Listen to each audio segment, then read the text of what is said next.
Elle jouait avec le cœur des hommes, mais elle ne savait pas que les belles femmes sont toujours des jouets pour d'autres hommes. Histoire vraie. Alpha raconte. Aïcha, 23 ans. Belle, élégante, dangereusement sûre d'elle. Pour elle, les hommes c'était un passe-temps. Elle prenait leur temps, leur argent, leur énergie et disparaissait dès qu'ils s'attachaient. Elle savait dire « je t'aime » sans jamais le penser, pleurer sans verser une vraie larme et jouer la fille fragile juste pour mieux obtenir ce qu'elle voulait. Les hommes la croyaient douce, sensible, blessée. En réalité, elle les vidait un par un. Dîners gratuits, cadeaux, promesses d'amour.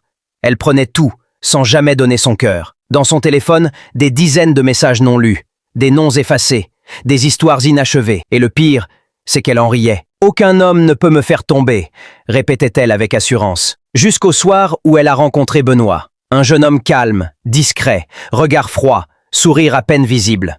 Il ne cherchait pas à plaire. Il observait. Pas de compliments, pas de messages trop longs, juste une présence silencieuse qui déstabilisait. Quand elle a tenté de le séduire, il a simplement souri, sans rien dire. Ce petit sourire l'a hanté toute la nuit. Elle s'est promis de le faire craquer, de le mettre à ses pieds comme tous les autres. Mais ce qu'elle ignorait, c'est que Benoît n'était pas comme les autres. Il avait vu son jeu dès la première minute, et il comptait bien le retourner contre elle. Deux manipulateurs, un même terrain de jeu.